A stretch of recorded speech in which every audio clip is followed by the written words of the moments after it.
जी शुक्राना गुरु जी, अनंतम अनंतम शुक्राना गुरु जी के चरणों में सादर प्रणाम। और गुरु जी बहुत बहुत शुक्राना, आपको भी जन्मदिन जन्माष्टमी की बहुत बहुत बधाई हो, कृष्णा के जन्मदिन की। और सारी संगत जी को भी जन्मदिन की बहुत बहुत बधाई हो, जन्माष्टमी की।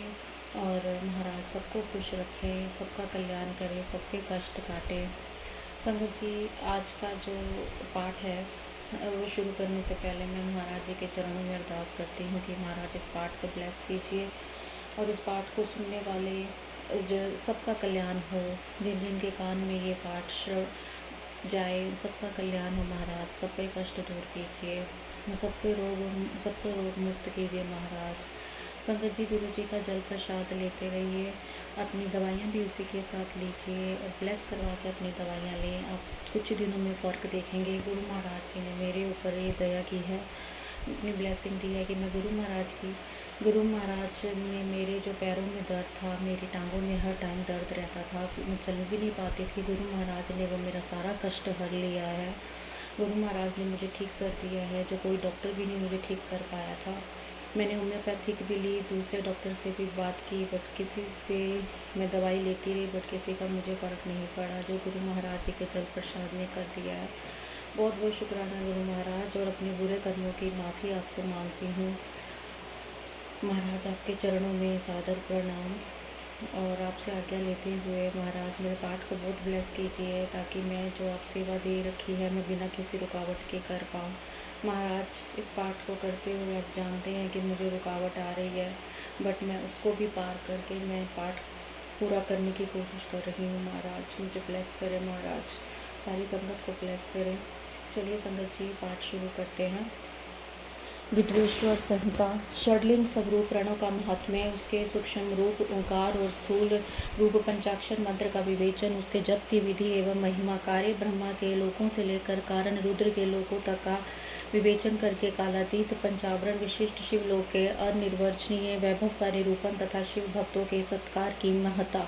ऋषि बोले, प्रभु महामुनि, आप हमारे लिए क्रमशः षडलिंग स्वरूप प्रणव का महात्म्य तथा शिव भक्ति पूजन का प्रकार बताइए। सूची ने कहा, महर्षियों, आप लोग तपस्या के धनी हैं, आपने यह बड़ा सुंदर प्रश्न उपस्थित किया है, किंतु इसका ठीक ठीक उत्तर महादेव जी भी जानते हैं, दूसरा कोई नहीं। तथापि भगवान शिव की कृपा से मैं इस विषय का वर्णन करूंगा। वही भगवान शिव हमारी और आप लोगों की रक्षा का भारी भार बारंबार स्वीकार ही स्वयं ही ग्रहण करे। प्रनाम है प्रकृति से उत्पन्न संसार रूपी महासागर का, प्रणव इसे पार करने के लिए दूसरी अर्थात नव नाव है, इसलिए इस ओंकार को प्रणव की संज्ञा देते हैं। ओंकार अपने जप करने का साधकों से कहता है, प्रपंच न नहीं है, वह तुम लोगों के लिए। अतः इस भाव को लेकर विज्ञानी पुरुष ओम को प्रणव नाम से जानते हैं। इसका दूसरा भाव यूं है, प्रकाशन न नयत वह युष्मान मोक्षम इति व प्रणव, अर्थात यह तुम सब उपासकों को बलपूर्वक मोक्ष तक पहुंचा देगा। इस अभिप्राय से भी इसे ऋषि मुनि प्रणव कहते हैं। अपना जप करने वाले योगियों के तथा अपने मंत्र की पूजा करने वाले उपासक के समस्त कर्मों का नाश करके यह दिव्य नूतन ज्ञान देता है, इसलिए भी इसका नाम प्रणव है। उन माया रहित महेश्वर को ही नव अर्थात नूतन कहते हैं। परमात्मा प्रकृष्ट रूप से नव अर्थात शुद्ध स्वरूप है, इसलिए प्रणव कहलाते हैं। प्रणव साधक को नव अर्थात नवीन अर्थात शिव स्वरूप कर देता है, इसलिए विद्वान पुरुष इसे प्रणव के नाम से जानते हैं। अतः प्रकृष्ट रूप से नव दिव्या परमात्म ज्ञान प्रकट करता है, इसलिए वह प्रणव है। प्रणव के दो भेद बताए गए हैं, स्थूल और सूक्ष्म। एक अक्षर रूप है जो ओम है, इसे सूक्ष्म प्रणव जानना चाहिए, और नमः शिवाय इस 5 अक्षर वाले मंत्र को स्थूल प्रणव समझना चाहिए। जिसमें 5 अक्षर व्यक्त नहीं है वह सूक्ष्म है, और जिसमें 5 अक्षर सुस्पष्ट रूप से व्यक्त है वह स्थूल है। जीवन मुक्त पुरुष के लिए सूक्ष्म प्रणव के जप का विधान है, वही उसके लिए समस्त साधनों का सार है। यद्यपि जीवन मुक्त के लिए किसी साधन की आवश्यकता नहीं है, क्योंकि वह सिद्ध स्वरूप है, तथापि दूसरों की दृष्टि में जब तक उसका शरीर रहता है, जब तक उसके द्वारा प्रणव जप की सहज साधना स्वयता होती रहती है, वह अपनी देह का विलय होने तक सूक्ष्म प्रणव मंत्र का जप और उसके अर्थभूत परमात्म तत्व का अनुसंधान करता रहता है। जब शरीर नष्ट हो जाता है तब वह पूर्ण ब्रह्म स्वरूप शिव को प्राप्त कर लेता है। इस निश्चित बात है, जो अर्थ का अनुसंधान न करके केवल मंत्र का जप करता उसे निश्चय योग की प्राप्ति होती है। जिसे 36 करोड़ मंत्र का जप कर लिया उसे अवश्य योग प्राप्त हो जाता है।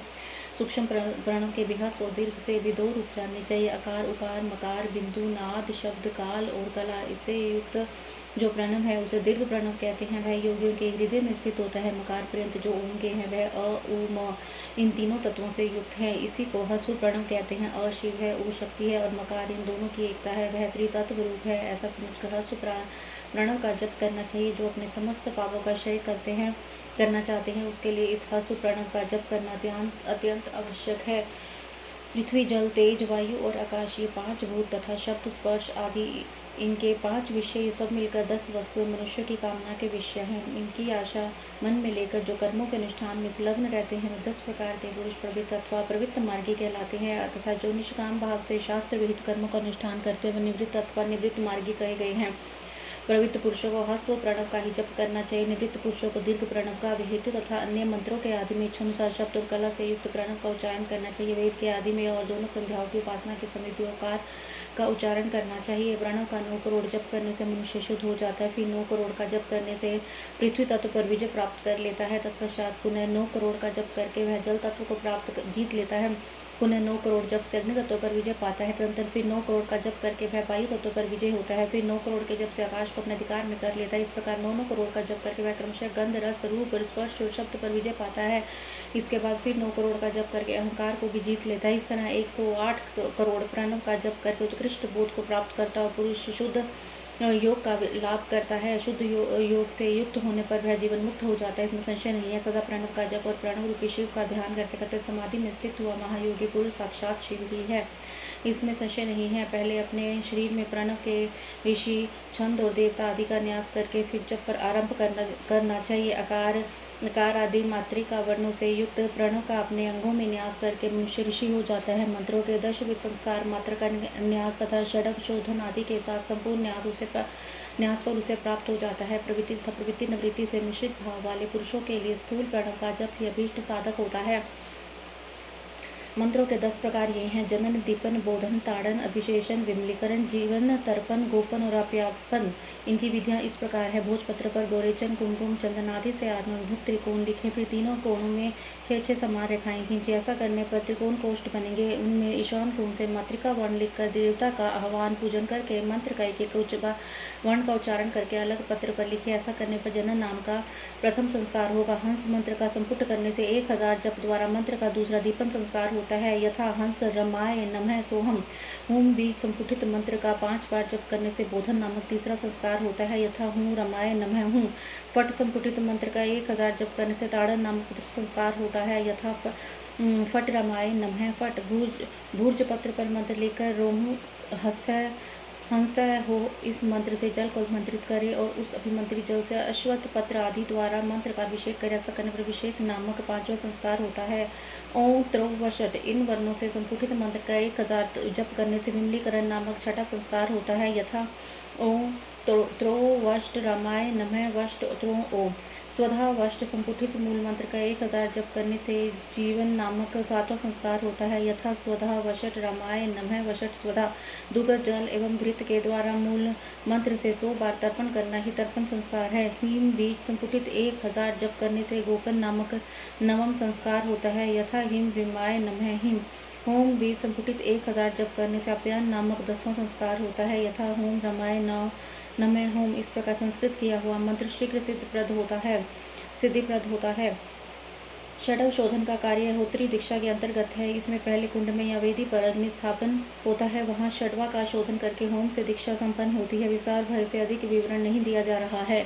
क्रिया, तप और जप के योग से शिव योगी 3 प्रकार के होते हैं, जो क्रमशः क्रिया योगी, तप योगी और जप योगी कहलाते हैं। जो धन आदि वैभवों से पूजा सामग्री का संचय करके हाथ आदि अंगों से नमस्कार आदि क्रियाएं करते हुए इष्ट देव की पूजा में लगा रहता है, वह क्रिया योगी कहलाता है। पूजा में संलग्न रहकर जो परिमित भोजन करता है, बाह्य इंद्रिया को जीत कर वश में किए रहता है और मन को भी वश में करके परद्रोह आदि से दूर रहता है, वह तपोयोगी कहलाता है। इन सभी सद्गुणों से युक्त होकर जो सदा शुद्ध भाव से रहता तथा समस्त काम आदि दोषों से रहित हो शांत चित्त से निरंतर जप करता रहता है, उसे महात्मा पुरुष जप योगी मानते हैं। जो मनुष्य 16 प्रकार के उपचारों से शिव योगी महात्माओं की पूजा करता है, वह शुद्ध होकर सालोक्य आदि के क्रम से उत्तरोत्तर उत्कृष्ट मुक्ति को प्राप्त कर लेता है। द्विजो, अब मैं जप योग का वर्णन करता हूँ, तुम सब लोग ध्यान देकर सुनो। तपस्या करने वाले के लिए जप का उपदेश दिया गया है, क्योंकि वह जप करते करते अपने आप को सर्वथा शुद्ध निष्पाप कर लेता है। ब्राह्मण पहले नमः पद हो, उसके बाद चतुर्थी विभक्ति में शिव शब्द हो और पंचतत्वात्मक नमः शिवाय मंत्र होता है। इसमें शिव पंचाक्षर मंत्र कहते हैं। यह स्थूल प्रणव रूप है। इस पंचाक्षर के जप से मनुष्य संपूर्ण सिद्धियों को प्राप्त कर लेता है। पंचाक्षर मंत्र के आदि में ओंकार लगाकर ही सदा उसका जप करना चाहिए।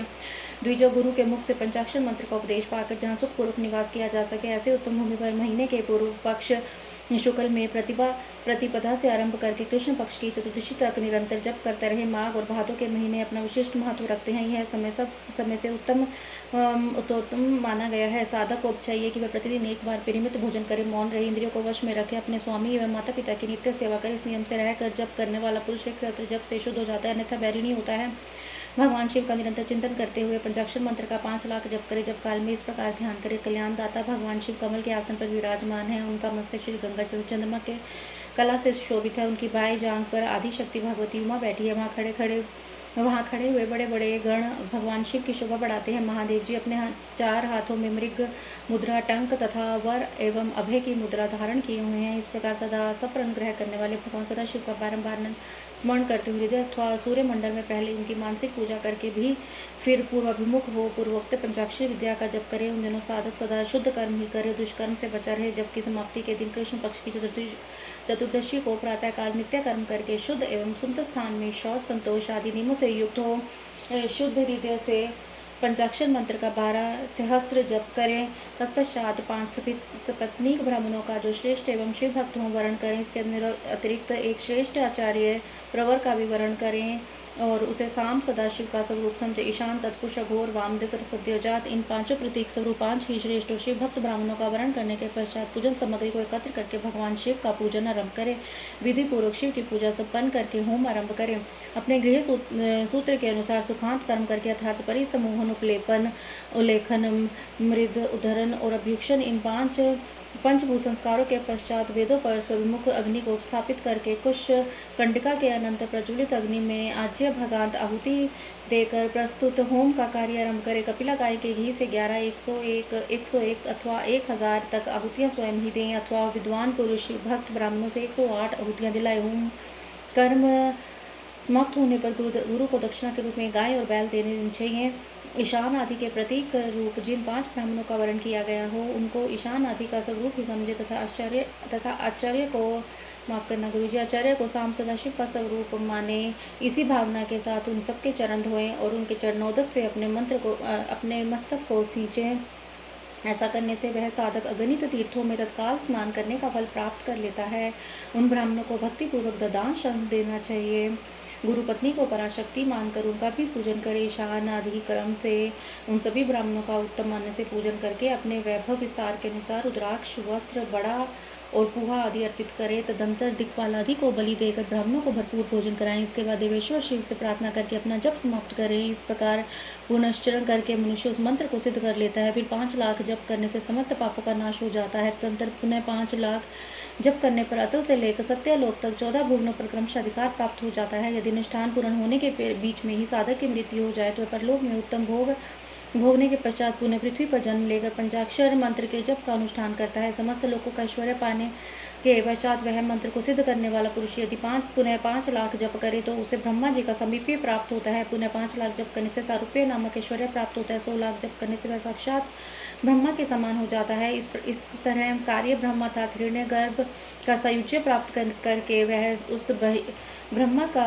प्रलय होने तक उस लोक में यथेष्ट भोगता है। फिर दूसरे कल्प का आरंभ होने पर वह ब्रह्मा जी का पुत्र होता है। उस समय फिर तपस्या करके दिव्य तेज से प्रकाशित हो वह क्रमशः मुक्त हो जाता है। पृथ्वी आदि कार्य सब भूतों द्वारा पाताल से लेकर सत्यलोक पर्यंत ब्रह्मा जी के 14 लोक क्रमशः निर्मित हुए हैं। सत्यलोक से ऊपर शमालोक तक जो 14 भुवन है वे भगवान विष्णु के लोक हैं। शमालोक से ऊपर शुचिलोक पर्यंत 28 भुवन स्थित हैं। शुचिलोक के अंतर्गत कैलाश में प्राणियों का संहार करने वाले रुद्रदेव विराजमान है। शुचिलोक से ऊपर अहिंसा सा लोक पर्यंत 56 भुवनों की स्थिति है। अहिंसा लोक का आश्रय लेकर जो ज्ञान कैलाश नामक नगर शोभा पाता है उसमें कार्यभूत महेश्वर सबको अदृश्य करके रहते हैं। अहिंसा लोक के अंत में काल चक्र की स्थिति है। यहाँ तक महेश्वर के विराट स्वरूप का वर्णन किया गया है। वहीं तक लोगों का तिरोधान अथवा लय होता है। उससे नीचे कर्मों का भोग है और उससे ऊपर ज्ञान का भोग। उसके नीचे कर्म माया है और उसके ऊपर ज्ञान माया। अब मैं कर्म माया और ज्ञान माया का तात्पर्य बता रहा हूँ। माँ का अर्थ है लक्ष्मी, उसे कर्म भोग याद प्राप्त होता है, इसलिए वह माया अथवा कर्म माया कहलाती है। इसी तरह माँ अर्थात लक्ष्मी से ज्ञान भोग याद अर्थात प्राप्त होता है, इसलिए उसे माया या ज्ञान माया कहा गया है। उपयुक्त सीमा से नीचे नश्वर भोग हैं और ऊपर नित्य भोग, उससे नीचे ही तिरोधान अथवा लय हैं, ऊपर ही वहाँ से नीचे कर्म में पाशों द्वारा बंधन होता है, ऊपर बंधन का सदा भाव है, उससे नीचे ही जीव सकाम कर्मों का अनुसरण करते हुए विभिन्न लोकों और योनियों में चक्कर काटते हैं। उसे ऊपर के लोकों में निष्काम कर्म का भोग बताया गया है। बिंदु पूजा में तत्पर रहने वाले उपासक वहाँ से नीचे के लोकों में ही घूमते रहते हैं। उसके ऊपर जो निष्काम भाव से शिवलिंग की पूजा करने वाले उपासक ही जाते हैं, जो एकमात्र शिव की उपासना में तत्पर हैं, वे उससे ऊपर के लोकों में ही जाते हैं।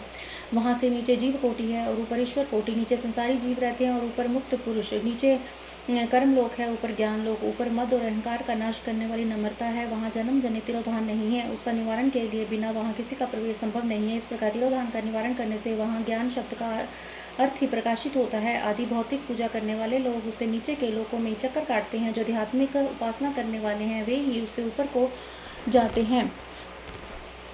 जो सत्य अहिंसा आदि धर्मों से युक्त हो भगवान शिव के पूजन में तत्पर रहते हैं, वे काल चक्र को पार कर जाते हैं।